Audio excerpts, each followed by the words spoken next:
Thanks for watching. Please like and share this video and subscribe to my YouTube channel. God bless you.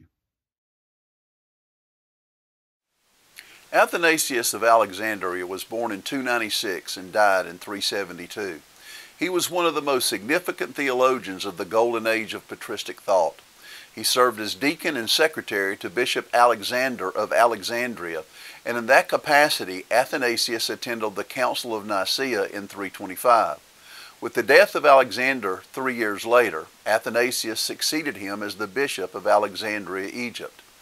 He was a giant of the faith who engaged in theological controversy and political intrigue with emperors and bishops in defense of Nicene orthodoxy.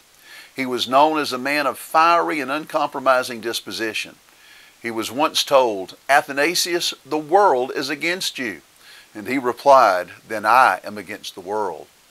Athanasius wrote on the incarnation of the Word to defend against the teachings of Arius, a deacon of the Alexandrian church, who insisted that the Word of the Father was created by the Father, similar to the Father in substance, but therefore subordinate to the Father. Arius believed that the transcendence of the Father required the inferiority of the Word to effect the incarnation. He insisted that only that which is created can unite with creation. Only that which is creature can become incarnate. Both Athanasius and Arius were likely baptized according to the common Trinitarian rite of the Church. Both confessed that Jesus Christ is the Son of God who died and was raised from the dead for the salvation of humanity. Both parties were Christian, but they had profound differences on the nature of the Godhead and what it means to be the Son of God. The question is, do these theological distinctions really matter? Athanasius would respond that these theological distinctions are essential to the salvation of the world. Athanasius' thesis may be summarized in the words, "For the Word was incarnate, that we might be made God." An exposition of this statement must answer the following questions. What is the nature of the Godhead? What is the relationship between God and creation? What is the human problem? What is the incarnation? And how does the incarnation provide a remedy for the human problem? The issue at hand is the divinity of the Son. Both Arius and Athanasius believed that the Son is divine.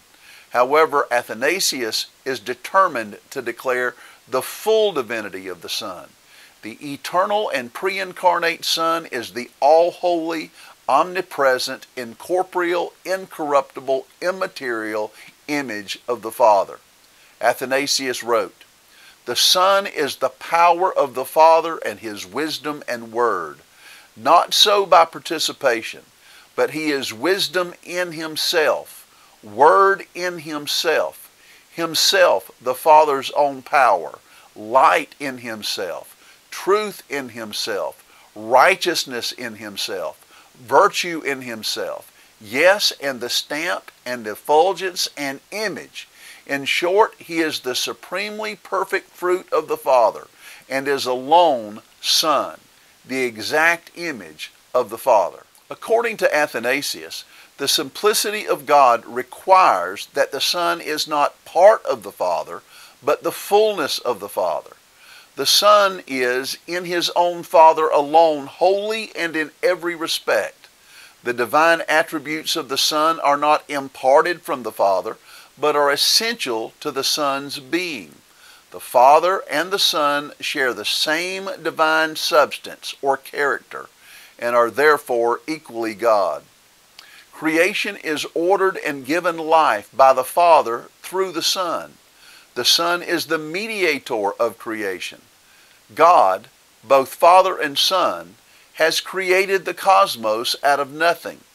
Whereas creation is dependent on the Father, likewise creation is dependent on the Son. And there is no ontological distinction of divinity, power, or glory in Father and Son. The Son transcends creation and is in no way dependent on creation. All creation is filled with the presence of the Son and bears witness to the Son. It is the Son's presence in creation that makes the Incarnation possible. In fact, creation anticipates the Incarnation. Humans were called into being by the presence and loving kindness of the divine Word.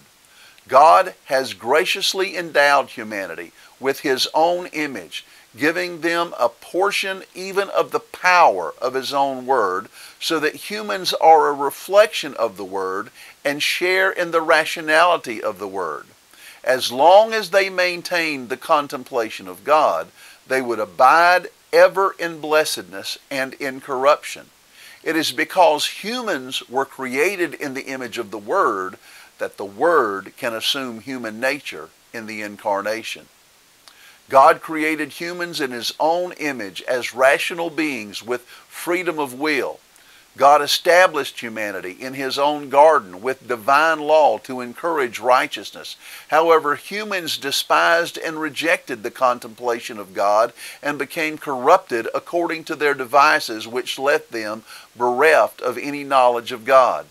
The penalty of disobedience is to abide in death and corruption.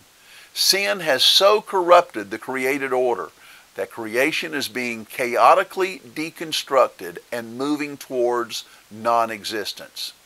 However, the renewal of creation has been the work of the selfsame Word that made it at the beginning. For this cause the eternal, incorruptible, and incorporeal Son comes in condescension to take upon Himself a body of our kind. The Son has created a human body to be nourished in the womb of a spotless and stainless virgin, subject to the penalty of corruption and death. Therefore, in union with human nature, God the Son experiences the totality of human suffering from birth to death. The immortal Word is united with mortal humanity, and that union makes the assumed human nature worthy to die in the stead of all. The cross is Christ's trophy of His victory over death. This can be accomplished only by the incarnate Son, who is simultaneously consubstantial with the Father and with humanity. The Lord and Savior of all has blotted out the death which had ensued by offering His own body for the restoration of humanity and the renewal of creation.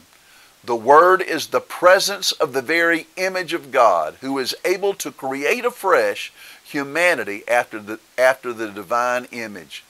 Athanasius has declared that Arius' created Word, who is merely of similar nature to the Father, is incapable of defeating death and renewing creation, because He is neither fully God nor absolute Creator. Jesus Christ is not man only, but also true God. The incarnation of the Son in no way diminishes His deity. Athanasius wrote, "For no part of creation is left void of Him. He has filled all things everywhere, remaining present with His own Father." Unquote. However, the Incarnation is not a mere appearance of the Son, but the assumption of a body of our kind. The purpose of the Incarnation is that humans might be made God, that is, divinized, partakers of the divine nature. God's purpose in creation was that humans would share the rationality, incorruption, and blessedness of the divine image. Through the grace of the resurrection of Christ, death is abolished and humanity is clothed with incorruptibility. Furthermore, the resurrection of Christ fills all creation with His divinity and the true revelation and knowledge of the Father and the Son. The Incarnation means that the divine image in humanity is restored and humans can live in joyous contemplation of God in a new creation forever and ever.